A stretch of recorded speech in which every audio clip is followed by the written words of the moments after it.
Hey boys and girls, I'm going to make this spooky picture. This is part 2. This one I did with paint with India ink a couple of years ago, and I'm going to make this one with this Pitt pen, which is basically an India ink paintbrush pen. And if you can get your hands on one of these, this would be pretty handy to have. It's one of my very favorite art tools right now. I love to use it. So last time I painted my background, this is completely dry. This is like a week old. I've really given it plenty of time to dry, which you want to do if you're going to especially use a pen like this. So the first thing I'm going to do is kind of work on my house. I kept my yellows, so I'm going to try to kind of outline my pencil lines there and kind of define my windows. If I want to do, like, you know, add a little line in there for my doorway. I don't know, it's like the door is open actually. So I've got this. I'm gonna maybe first just kind of get this all blocked in. And then I used, like I said, a paintbrush just to kind of fill this in. So I'm just going to get it outlined so I know exactly where I want to start and stop. And then I'm just going to kind of color it in. If you want to add a texture, you can kind of, since this is a paintbrush, kind of pull it on its side, add a little texture by making almost like brush strokes. Even though it's going to be solid black, you do kind of see the texture of the direction you colored. So sometimes that can kind of have like a little lasting shadowy kind of look to it. So do that. This outlined. So I missed that spot there. Keep in mind too, I just set my hand down on here. I'm sure I'm gonna have a big black mark. Pitt pen is a nice, especially when it's new, a nice kind of juicy pen. It's probably going to smudge if you put your hand down. So be a little careful of that. And since it's a spooky picture, if you make any smudge marks, it's going to be fine. You're probably going to be able to use it in your design. Okay. But you could use watercolor paint, acrylic paint, tempera paint. You can use any kind of paint that has a nice black. Watercolor paint, you just have to stir a lot to make the black nice and dark so it doesn't look kind of gray. All it means is that if it looks gray is that you just haven't stirred it enough and got the paint really mixed in the water. Okay, so now that I have that, I think the one thing I have in my picture here is I have a little graveyard, or I should say gravestones, a couple of them. So I might add those, and this is kind of silhouetted, so I'm just going to color those in nice and black. Might add like a little bit of grass growing around it. Like it's not really that well taken care of.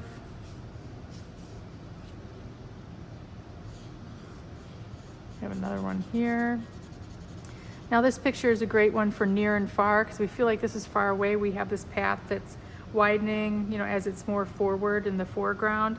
And one of the aspects of this is having the two trees, the one that's really close, that you're kind of standing right next to, that you don't even see the whole thing because it's so big, and then you have the one way in the distance with the house. So I think I'm going to do the one in the distance with the house first, and when I do this one, it's really going to be really just sort of simple tree trunk, real thin. Just going to slowly let it thicken there, and then about halfway up I'm going to kind of make it really kind of creepy, kind of like an apple tree. If you've ever seen apple trees, they kind of have these really crazy, almost like bent, because the apples are so heavy, kind of pull the branches kind of down. Actually, I should have done a little bit more down kind of instead, maybe kind of like, they still grow up, but they kind of have that, and they're pretty thick against the tree trunk, and the branches kind of, it's like creepy fingers hanging down. Van Gogh painted some pretty good, creepy looking apple trees. I always liked the way his style of trees. His apples really way down the branches. That's decent enough. You can go right over your moon because it's obviously not more forward, it's really far away. Then I'm going to start here by kind of drawing the base of my tree, and I'm going to just do kind of a skinny tree here that kind of just disappears on me. And I'm going to get that colored in.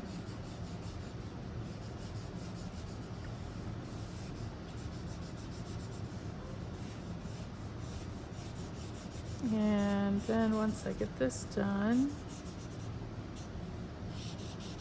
use the side of my marker a little bit. I'm gonna imagine that the halfway point is about here, and I'm gonna kind of make a branch that kind of comes all the way out over my whole thing here. Because that branch, and it'll be pretty thick here because I'm close, is kind of probably high in the air. You could walk under that branch. I'm gonna do a couple of extra branches here that kind of come up. But I don't want to cover up my whole picture with things, so I'm going to start just making some little like skinnier twigs too.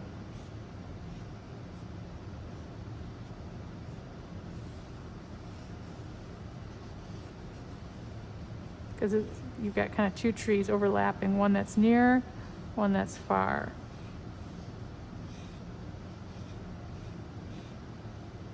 And this one I'm going to have just a couple of branches off of.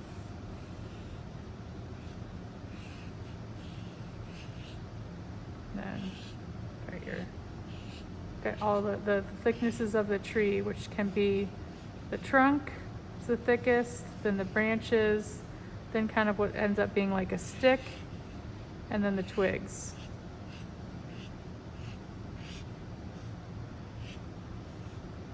There we go.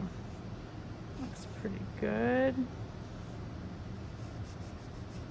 All right. Okay, now I want to make my path look a little bit rougher. I liked how I had this kind of with a dry brush technique with the India ink. And actually, the one nice thing about having Pitt pens is that when they go dry, they can really be kind of cool. So it's kind of got this, I'm just going to kind of give it a little like light color through here. Kind of make my path look kind of dirty and yucky, and I'm not pushing very hard because I know this one has a little bit of ink in it, but giving that little kind of like texture of, and probably it will be, I would imagine, let's say I had a flashlight, it'd be a little brighter down here. Usually in landscapes, whatever's closest to you is a little bit brighter. But the light in terms of the moon is all the way on the other side, so we don't have to be perfect on how the light is on this. Technically, it really should all be pretty dark, but let's see. So that's good. That looks kind of cool. And then, and actually, I might even kind of just do like, almost like some ugly, kind of foggy stuff kind of going around here. Kind of looks spooky. Then a fence, and the one thing with fences, you think of fences as having posts that are straight up and down. It's sort of tricky to do that on this curving, not to mention if it's going to like kind of a rickety old house, it could be like it's broken. They're not real perfectly straight. I did just do this tree, which makes it a little more complicated, but I want you to imagine that your tree, or like that your, they're going to be fairly vertical unless they're kind of broken like that. And so I'm just going to kind of pretend that it goes out further here, and that there's something like, there's just like almost like a rope that's swinging to each thing here all the way up. And they'll probably get much smaller as they get up there. So do a taller one here.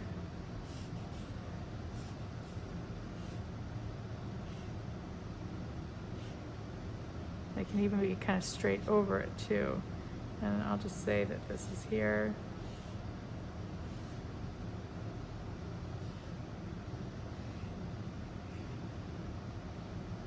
kind of like that. Gives you that kind of sense. And then just to give you like a little bit of a grassy kind of look, you can kind of put some grass around that. Like usually if there's anybody mowing, which I rather doubt around a spooky kind of castle like this, or haunted house type of thing like this, they're not getting close to the fence. They're not being neat and tidy about it. So you might have some extra grass, and maybe I want to use a little bit of a Sharpie